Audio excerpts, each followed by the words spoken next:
for a while I wasn't sure what I would speak on. I felt like, so for those who don't know me, I recently graduated from IIT last year, May.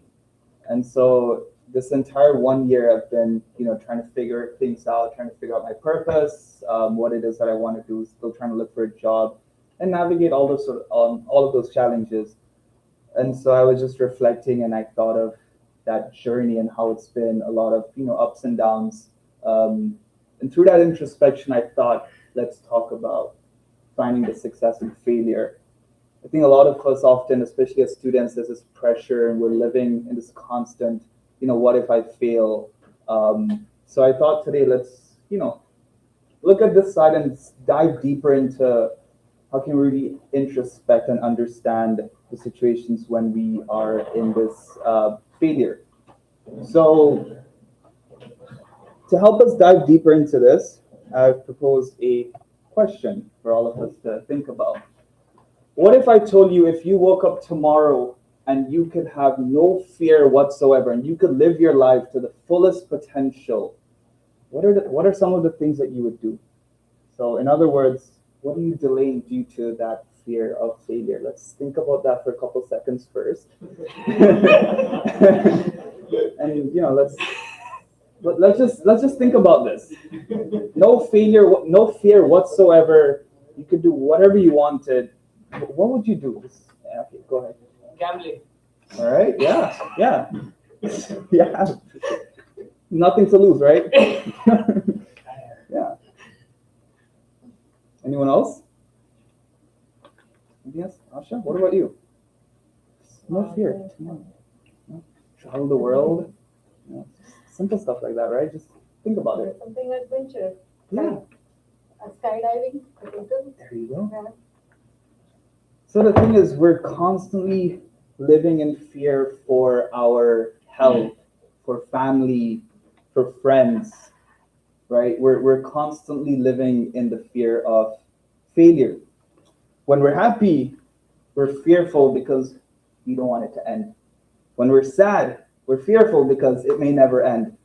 So we're just, constantly living in that fear. And I'm sure some of us can think of situations or certain fears that we had maybe 10 years back that we don't have today, or certain fears that, like we've overcome maybe during our teenage years, right? And so that got me thinking, fear is something that is learned, which means fear is also something that can be unlearned.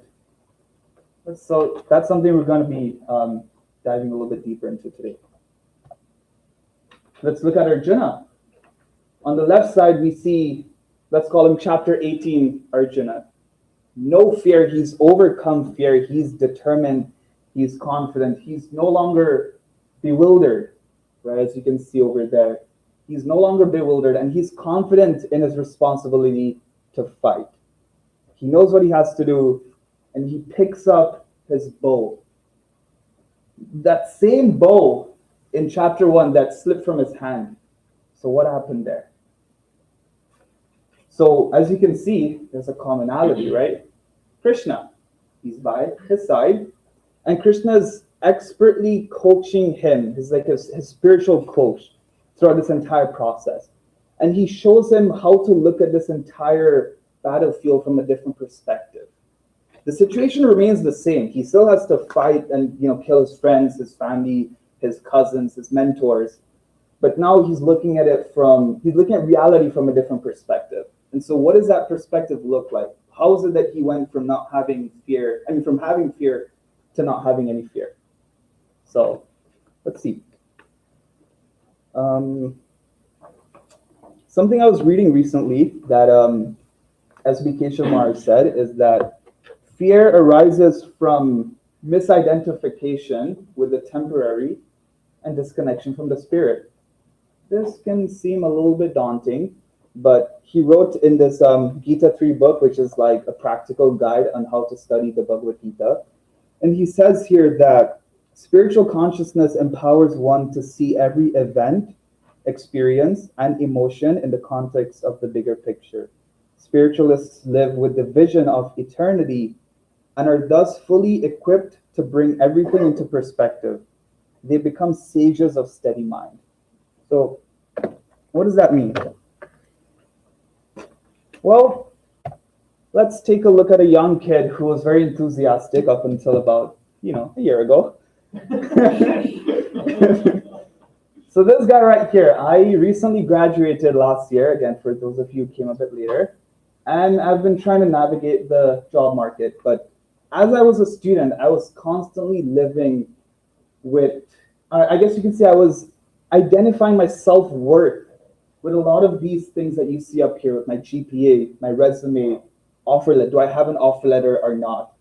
And during that phase, I realized that I lost my purpose. I was constantly letting these things, um, identify who I was. And I wasn't sure what I was doing here. Why am I here? What is that long-term goal, that eternal goal that I wanted? And as you can see, all of these things here are temporary. They're constantly changing. Today we're a student, we're running after our GPA, our resume, our offer letter. Tomorrow we'll be going after different goals, right? And if we tie our worth to a lot of these things, then we're going to be living in that fear. What if I fail? We're going to be constantly wanting to meet the expectations of others. And that's where the problem arises. So that's the current perspective that most of us have, which is natural. So today we're going to dive a little bit deeper into the Bhagavad Gita. So last week our speaker Mohit Prabhu, he spoke about how a spiritual core can fuel material success, for those of you who are here. And today we're going to dive a little bit deeper into that. In our lives, we're going to have setbacks, we're going to have failures, we're going to run into obstacles. So I hope today that we can look at a perspective that can help us find the success and failures using that spiritual core, which we spoke about last week. So this past year, I've been reading the Bhagavad Gita a little bit more, trying to really understand the lessons that are being taught here. What is Krishna telling Arjuna? And a pretty cool realization I had is that our Krishna is guiding and coaching Arjuna while he's facing these obstacles and challenges. That if you put yourself in Arjuna's shoes, you realize we're going through very similar obstacles and challenges in our lives. So something that I read recently is that a battlefield, our lives are like a battlefield, a metaphor I came across. On a battlefield, obviously there's a lot more at stake. There are a lot bigger challenges. There's a lot more to lose. But if we see the advice that's given on a battlefield, a lot of the times it's very practical in our lives if we put into perspective.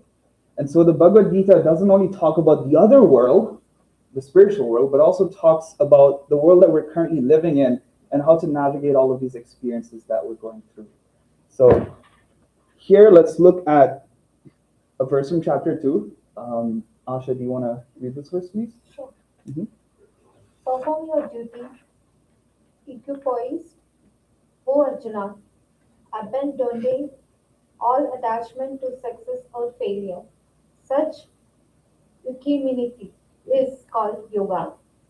So here Krishna is telling Arjuna multiple times it's okay. It's like he's telling him to be okay with failure. To be honest, I don't know about you guys, but the first time I read this, I was like, whoa, I took a step back. I'm like, I can understand, okay, success, but to be okay with failure just doesn't make sense to me. Like failure is bad, failure is depressing, it messes with my confidence, it reduces my self-esteem, right? I don't know if can anyone resonate with that? That was my first impression. So here Krishna is telling Arjuna, be okay with failure. And he mentions this at least 3 times throughout the Bhagavad Gita. So if it's mentioned 3 times, like there has to be something going on here. So let's look into it. Now, what if I told you that we were processing failure in the wrong way? The thing is, let's look at a lot of successful CEOs or just anyone who's successful in this role. Everyone has gone through their own fair shares of failure. I'm sure we all have to some extent. But the difference is what got them back up is their approach on how they internalized that failure and what they learned from it. So that's something we'll be looking into a little bit deeper today. Those who fail more often succeed more. Again, this can be a little bit, This can be a little bit daunting, but Krishna has a couple stuff to say about this. And today we're going to explore three perspectives on failure, and hopefully something resonates with you guys and you're able to relate to at least one of these. So the first one is failure is not final. Oftentimes we start a journey and we're fixated on a certain path to get to a certain goal that we lose sight of, all the different potential journeys that we could take as well because we're so focused on that. And there's nothing wrong. That's perfectly okay. But at some point, you're going to hit a roadblock, right? And that's kind of where we're at there. Many times in our lives, we think that failure means it's over. Failure means it's defeat. It's the end of the line, it's the end of the journey.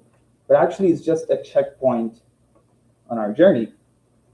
And where we are doesn't determine who we are. So I'll say that again. Where we are doesn't determine who we are. What this means is that oftentimes we might lose ourselves on our journey, and there's this constant reminder that at any point in time, I have the free will to decide how this story ends. It's on us. We have that free will to decide. And if we take a step back, we can see that if we're looking at it from a different perspective, we feel like failure is like hitting a dead end. But actually, it's just a checkpoint in our journey. And if we shift that mindset, it opens up a lot of opportunities to think outside the box, explore different options that can still get us to what we want. It's just in hindsight, we didn't see it beforehand. And so that's the whole point I'm trying to make, that failure is not final. It's really just a point where it's like a reminder to think about what it is that I want, what's the story that I want to tell, and reevaluate.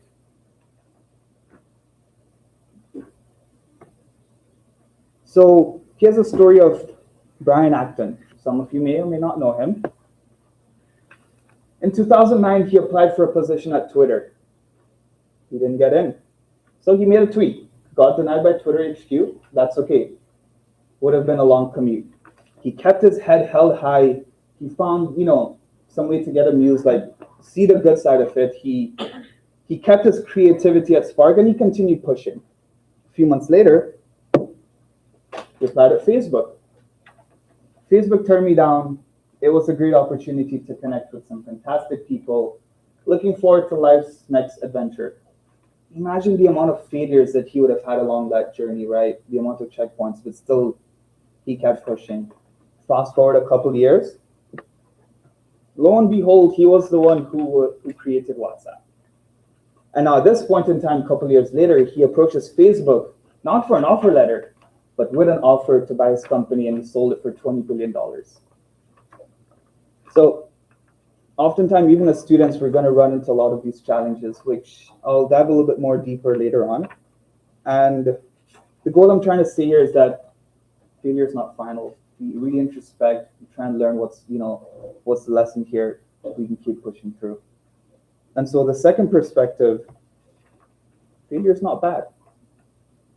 As I was able to relate earlier, I feel like failure is a really bad thing. It's a depressing phase, whatever it may be, right? But I'm here to show you that if we shift our consciousness a little bit, it may not be such a bad thing.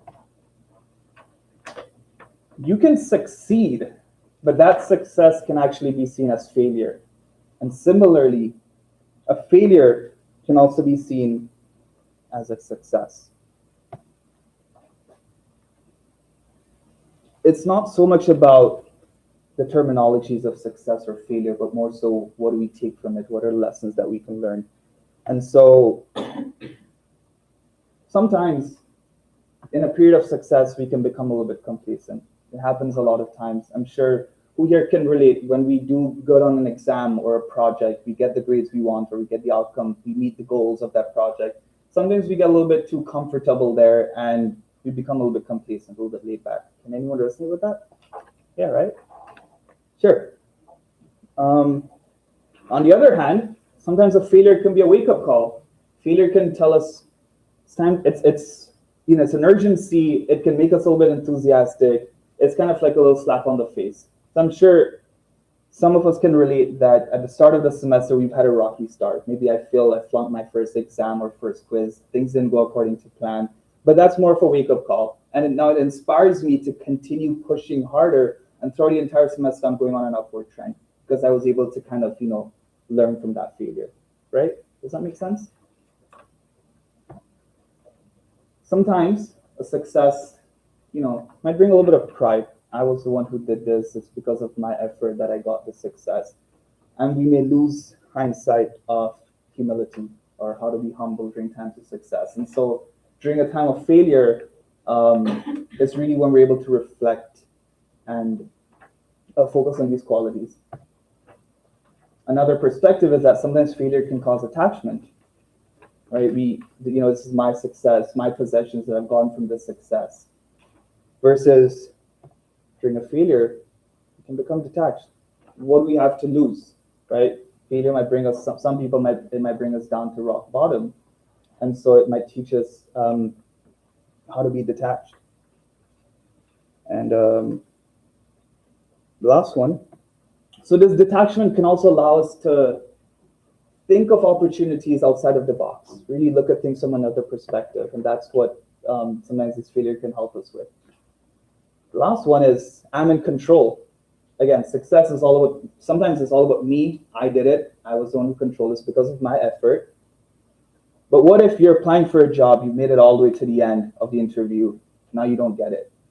What happens there? Sometimes it causes us to think during that time of failure, is there other factors contributing to my future that are beyond my control, right? Are there things to do with, karma or destiny at play here? What are some of the factors that, can be really contributing? Because I'm doing my best, still things are not going to plan. So it really gets you to think about that other perspective, that maybe I'm not fully the one in control. Please come on in.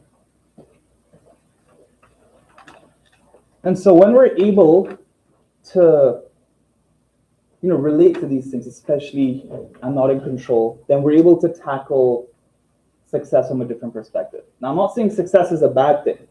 I'm kind of making it look like a bad thing, but that's not what I'm saying. What I'm saying is that these are some of the things that we can run into if you get so caught up in that, success race, and that's why I call it failed success. And now, during a time of failure, if we're able to really reflect and introspect and learn these lessons here, and we're able to apply that to times when we do get success, then that's really the mindset, that's really the consciousness that we can take with us. The third one, final perspective that I'd like to show you, this one got me thinking quite a bit. Some of you might be a little bit, surprised to hear this, but failure is not possible. It's kind of weird, right? But let's look at it from here. The material world is full of dualities, good, bad, hot, cold. Do I want to trust him? Do I not want to trust him? Success, failure, right? Typically, everyone, we let this mindset help us navigate the world. We navigate the world through that perspective. But now, someone who may be looking at life from the lens of, let's say, spiritualist, because the theme for this semester is a spiritualist journey. So it's all about that shift in consciousness. So someone who's a little bit more, a spiritualist or someone who can shift their perspective will look at these situations not as good or bad, but more so, what is the lesson in this? What is divinity or nature or this energy trying to teach me? Right? What is the lesson here? How can I take away something from that? And when you're able to reflect on that journey or that failure, it's not really a failure. Another way of putting it is, in success, or I guess in anything we do in life, there's endeavor and there's an effort, right? We have this desire to do something and we put in the effort to get it done. Now, there's the external result, which is I failed or didn't fail, which is visible to the external world, to everyone around us. And that external result is dependent on our endeavor plus factors that are not really within our control. And funny enough, the world actually focuses a lot on this side of things. I applied for a job, I didn't get it. Everyone kind of sees, okay, he didn't get that job or he didn't do so good on this exam. But Krishna tells Arjuna on the other side of things that for every endeavor and effort, there's also an internal result. Sorry, for those of you who can't see the color, I do apologize. There's an internal result that's invisible, or it's within us, and that's mostly dependent on our endeavor or our introspection. How do we look at the situation within? And if we're able to examine our challenges or obstacles in life from an internal perspective, then that can really help us succeed externally. So I'll give you an example. If we study for an exam, we're really, our mindset is in the right place, our heart's in the right place, our intentions in the right place. We do it with full integrity, but things don't go according to plan. So in that case, you didn't get a good grade, but that internal result or that internal growth will help down the line, versus if you had taken some other route. Or if you look at another perspective, if we're trying to fix certain relationships with people, it may be a significant other, it may be a friend, or whatever it may be, and your heart's in the right place, you're doing it with the right intention, but sometimes things don't work out. There are external factors at play. Things just don't work out. But internally, you would have grown as a character. You would have developed internally as a character. And so that's really the point that I'm trying to bring home here. So all of this to say that a lot of it has to do with our goals or our intentions. It all starts with our intentions. And so for a lot of us, we tend to oscillate sometimes around these areas. We tend to make goals that are not necessarily within our circle of influence. I want to be better than others. I want to make, earn the most amount of money, climb the ladder. These are certain goals that we have.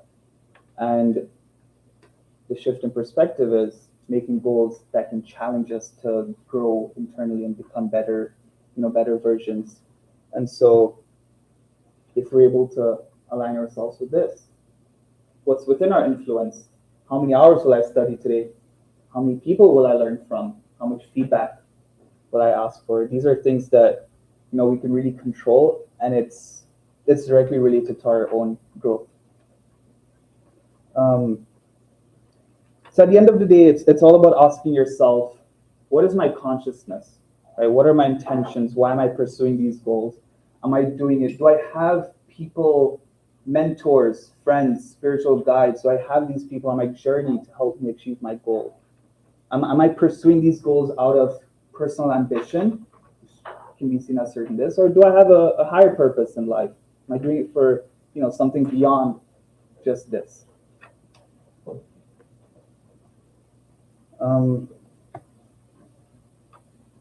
So really, with the right mindset, what I'm trying to say is that at the end of the day, we can do the best that we can. And sometimes if you look at it from, I've done the best that I could, and failure in that case, it's not really a failure because you're really learning, you're really growing in that process. And that experience helps us to navigate certain obstacles in the future. So here's me again. This time it's been a year, still applying for jobs, still haven't gotten anything. And it's during this time where I've been able to turn to the Bhagavad Gita and really try to understand what are some of the things that Krishna is saying and how he's really playing a role in my life. And so it's easy to focus on the external failures. People can see that it's been a year, this person doesn't have a job. This is the external result that I was telling you about, right? That's visible to everyone. But internally, I know deep down that if I had gotten a job last year, when post-graduation, I wouldn't be where I am today. And that's the honest introspection that I've been able to come up with, whereby this journey, this 1 year of going through failures, going through different obstacles, is when I've been able to grow on that journey. And now if tomorrow when I do get a job, I'll be better equipped because my intention's in the right place. I'm no longer being able to get a job because of my efforts. Last year, if I'd gotten a job, I would have been like, it's all me. I was the one who did it. But because I've realized that no matter how much effort I'm putting, I'm still not able to get the result that I want, has taught me that there are other factors that are not within my control that are there to teach me certain lessons. And so now that I've learned certain lessons, tomorrow when I do get that job, I'll be able to process that phase. And that next phase of life, I'll be able to tackle those challenges because the current challenges here that I'm going through are temporary. Tomorrow's challenges post getting a job will also be temporary, but now my mindset has changed. I understand that concept and I'm more equipped to tackle those problems versus 1 year ago. So that's really been, my introspection on this journey of seeing the success and failure. But that being said, what I've noticed is that you're not left alone on this journey of figuring it out or putting it together. What I've seen is that the right people, the right friends, the right mentors, the right spiritual teachers come in your lives at the right time when you need them the most to guide you. Just like how Krishna was there, as you guys saw in the beginning of the presentation. Krishna was there to guide Arjuna from chapter 1 through chapter 18. He was there. And so similarly, seeing these situations, these people come into your lives, this journey, reminds me that Krishna is always there. And so I just want to share that with you guys today, a little bit about my journey, my realizations on failure and how I've been able to learn certain lessons from that. And so just to kind of wrap it all together, here are a few key takeaways. Maybe we can have one person read one at a time. Anna Rishabh, do you want to start with the first one? Just read one at a time. A fearless person is not someone who doesn't have fear, but rather someone who has purpose. Yeah. It all starts with our intentions, right? What's our purpose? What are our goals? Is it centered around me, or is it centered around something a little bit more than that? Vignesh? Set goals according to your circle of influence. Yeah. Do you want to read the third one? Yeah, you read the third one. Obstacles are what you see when they take our eye off it. When we get distracted from, as I said, when we identify our self-worth with, all these different obstacles that are around us, GPA, offer letter, resume, all these different things, bad grades, we tend to lose sight of our goal and what it is that we really want, our true purpose. So that's what's important, to set the goals and, keep sight of it. Shambhi, Samitra? Do your best, and even what looks like failure can become a stepping stone when your intentions are clear. Yeah. As I said, if you do your best, you give it your 100%, your intentions are in the right place, your heart's in the right place, your character is in the right place. Yeah, at the end of the day, failure is not necessarily a failure. Sorry. Reflect deeply. What was the success in this failure? What is this experience teaching me? Introspection. It's important. It's something I've learned the past couple of months is take time to be with yourself. Journal, write, introspect, be with your thoughts. Not at night when you're trying to sleep though, that's not very productive. But just, maybe going for walks. We have 31st Street Beach, just kind of going there and really being with your thoughts, especially during a time of struggle or facing certain obstacles, things didn't go my way. Really trying to understand, okay, what is the lesson in this? What is divinity trying to teach me here? And then trying to use that. And last point, any of you guys want to read? Last point? Sorry, this one. Yeah, go for it. View life as a spiritual journey where each experience brings inner growth and new understanding. Yeah. After introspection, if you're able to look at life as a journey, saying that these are just, phases that I have to go through, and you're able to reflect on lessons and use that as inner growth and a new understanding, it helps you to tackle future obstacles because of that, shift in perspective. Yeah, please come on in. And last one. Hello. Oh. Don't obsess about success, focus on the process. It's a journey. And we can be happy when there's successes, for sure. But the main focus is really on that journey, that growth, whatever I learned from success or failure, good or bad. Because we saw before that a success, if not digested in the right way, can also be seen as a failure. And similarly, a failure, if digested in the right way, can be seen as a success. So that being said, I would like everyone to close their eyes for about 10 to 20 seconds and let's think of one thing that I may have said today that you will carry with you for the rest of your lives. It might be something small, it might be something from this list, it might be something that you thought of by yourself, whatever it is, just any one thing that you can take away from today and you'll carry with you for your entire life. So let's do that real quick.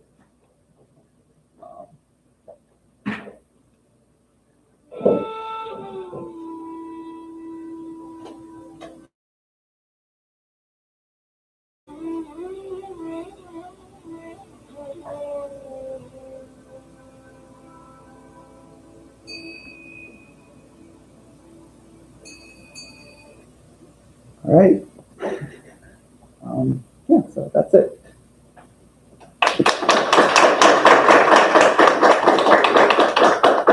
Are there any questions for discussion or any reflections, anything that anyone would like to share? We have a couple minutes before we go into the musical meditation.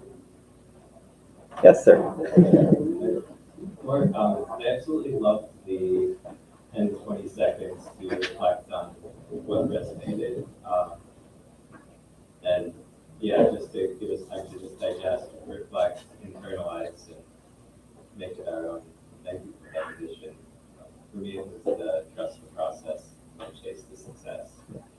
Really like that. Yes. Anyone else? Anyone else would like to any maybe question or anything that came to your mind? So either I did a terrible job or I did a really good job, one or the other. Can you elaborate more Okay. on the perspective? Because if someone sees, like to my first point, about fear of failure, Yeah. and someone has a gambling problem, they might be like, I don't feel failure anymore. Let's one more roll. Let's see what happens. So at that point, you're going for a failed success, or yeah. At that point, you have to really introspect. As I said, it all goes down to your intentions, right? Why are you gambling? And Get so, money. okay, fine. Now let's say you lose that fear, or you've got nothing to lose. Now you've lost, right? What happens? Do you still continue, or do you learn your lesson? Because I'm pretty sure in most cases it's going to be a slap on the face, right? And so the whole goal is, I guess in that case, even just before you start it, it all starts with your goals and your intentions. If your intention is going into that to make money, you might want to take a step back, right? So sometimes you're even able to avoid certain obstacles just by introspection, by learning from others' journeys as well. That's what's important, to have those spiritual guides, those mentors, those friends, because they've gone through these things, right? There's a reason why some of us in this room may or may not have gambled before, because people would have told us, or we would have seen, right? And so on this journey, that's a whole other level of introspection as well, learning from others' journey as well. So that's why it's important to not just have an I mindset, not just me, not just I, but rather surround yourself with like-minded people who also want to be on that same journey as you, people you can learn from, people who have gone through a lot of these things and they can guide you, just like Krishna was there to guide Arjuna. Krishna may not directly be visibly next to us, but if we're able to surround people who can help us, and that's kind of, Krishna's way of bringing in mentors who can teach us, hey, don't go gambling. Does that make sense? I think one of you had a question here. Suppose it doesn't feel practical to me personally, like Yeah. we live in a very practical world. Yeah. Like being happy with the failure or thinking about positive things, but things happen as they are supposed to. I agree. So like being positive in that situation is fine, but like completely not doing anything or just finding about it or thinking about it, it's not a practical way to be. Right? Correct me if I'm wrong. That's true. Yeah, like our duty is to like do our work. Yes. It's not going to give us anything, or like we are born with it. We are born as a child. Like, we become a son. We are a husband. We become a father. Like, we are born with duties. Yeah, that's your finding duty. a purpose is like really just overthinking. I guess. Do you want to have a family? Right? Yes. You don't want to go into brahmachari ashram. That's not you. Right. So that's your purpose. That in itself could be like, you don't have to overthink it. That in itself, your purpose is to provide for your family. In order to do that, you need a job. In order to do that, you need an education. It's as simple as that. Along that journey of, education, job, and all that stuff, you're going to have obstacles. It's okay. I'm not saying it's wrong to feel bad during that failure. It's definitely okay. What I'm saying is, don't just neglect it, those experiences, because a lot of the times there are things that we can learn, lessons that we can learn. So my whole goal is just to be a little bit more introspective, and what my practical takeaway is, what I've picked up these past couple months is try a bit of writing, journaling. I know it's hard for a lot of us to do that. Sometimes what I do is I'm just writing. I'm like, I don't know what I'm writing. I'm just writing for the sake of it, blah, blah, blah. I'm just writing my thoughts. At some point or the other, I've gone through this. And the more you read it, or the more you reflect on that experience, what is the lesson that I've learned?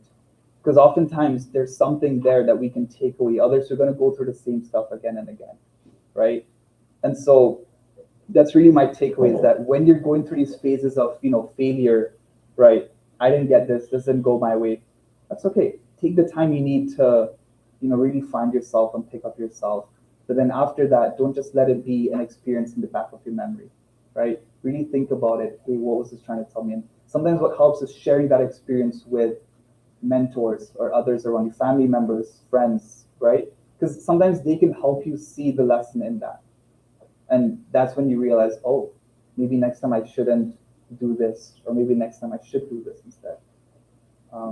Is there anything that you can add, Rajani? So, if I heard correctly, you were just talking about why look so deeply into the meaning of setbacks, success is success, failure is failure, kind of like that. So, yeah, if you look what Girish is saying, that when we can find meaning in these situations, I would take the position that real failure is a setback that we don't learn anything from. Because to be able to make it to Illinois Tech, you've had many successes and many failures, and some of those failures, I'm sure, shaped you into the person you are today. And so from that perspective, it could be considered a success. And it's that ability to reflect, internalize, and then do something different that prevents us or reduces the likelihood of us making those same mistakes again and again and again. Like, I hear fire is hot and will burn me. I don't believe that. I touch it. I get burned. I've learned my lesson. And I'm not going to get burned again. So in that way, tying that sense of purpose to this higher sort of journey, this line of thinking that Girish was talking about, also, if there's a clear goal, if there's a clear purpose, one thing that he said here, obstacles are what we see when our purpose is not clear. I think that's what this. Sorry, yeah. Third point. When we take our eye off the goal, all we see are problems and challenges. But if we think back to a time where I'm very enthusiastic about something, I'm very clear in what I need to do and why I need to do it, just as important, if not more important than the what, is the why, then it becomes a bit fun, like a roller coaster. You're going to go up, you're going to go down, and you're smiling and laughing the whole time, because you know where you're going. Otherwise, if you have no clue, you think, oh my God, I'm going to die. Same experience. One is terrifying, one is exhilarating.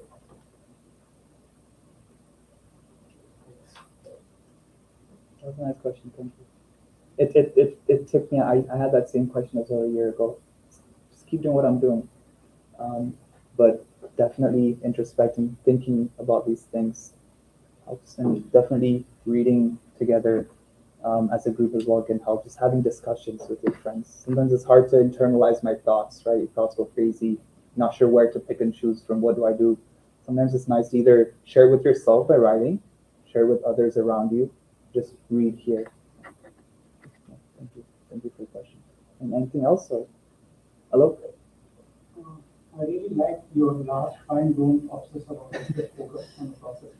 Because just 2 days back, I was just reading one sloka from the Gita, it's 46th sloka in chapter 18. I would like to read it. One performs his duty without association with the modes of material nature, without false hope, with great determination and enthusiasm, and without wavering in success or failure. He is said to be a worker in the mode of goodness, up to the world. So when we act like this way, in another sloka in the Karma system, Krishna says that the outcome of the event are governed by uh, three factors. So he just asserted to Arjuna just to act. So if we just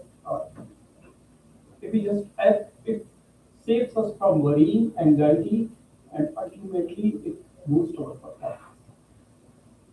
Act finally and more in a better way. I like that point. And I like how you ended it, act in a better way. What does that better way mean? With the right goals, the right intentions, right? You're not just acting out of mechanical duty or this is my duty, I'm just going to act, right? But you're acting with purpose, with a sense of purpose, right? Because you have that spiritual understanding, which you just mentioned as well. So yeah, I like what you mentioned. Thank you. For sure. I really like the fact, when you said about failures, it's what I feel a lot of students face is like when you encounter a failure, it's like how you, with which consciousness you handle that failure. Like, oh man, this failure is gonna kill me, I'm dead, or is it, what is this trying to teach me? I feel like your attitude in handling that situation ultimately decides whether if it's a successful failure or if it's a failure. And that was a beautiful point. I want to point that out. I'm glad you could resonate with that. Anything else? All right. So hope you all enjoyed the session. And for the last maybe 10 minutes or so, we're going to have a little mantra meditation and just kind of reflect on certain things that we spoke about and really try to, connect with divinity. So we've written the mantra here that we'll be chanting, and Shambhavi will lead us in that. Read it out. All right. Who will be chanting? We have new people. Yes. Yeah. Put it on the big screen. Okay, I'll do that. Sure.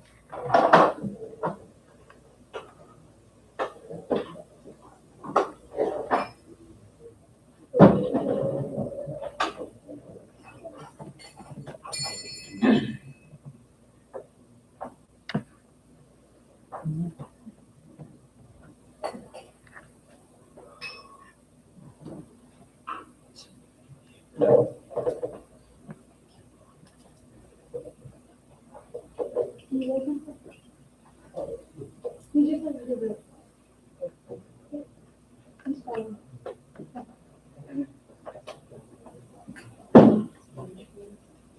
So how does it work? Yeah. So this will be thank you for that.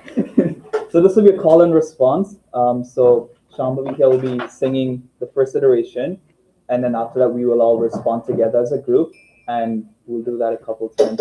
During that time, let's try and really connect deep down within ourselves with maybe something that resonated with you today, or just maybe past experiences where you can really see that external factor coming into play. There are certain things that you have no control over, and you may have maybe observed that today. So really reflect on that times when divinity has really helped you in your life, or just connect with the name.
And now I'm the only thing standing in the way between you and a good meal. So I will take a step back. But before I do, real quick, we'd like a couple of volunteers. I know there are a couple in the back there already, but if anyone would like to help with serving prasadam or distributing plates, please go at the back and help with that. Thank you very much.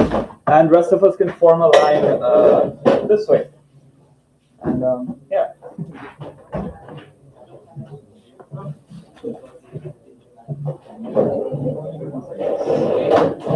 Okay, can you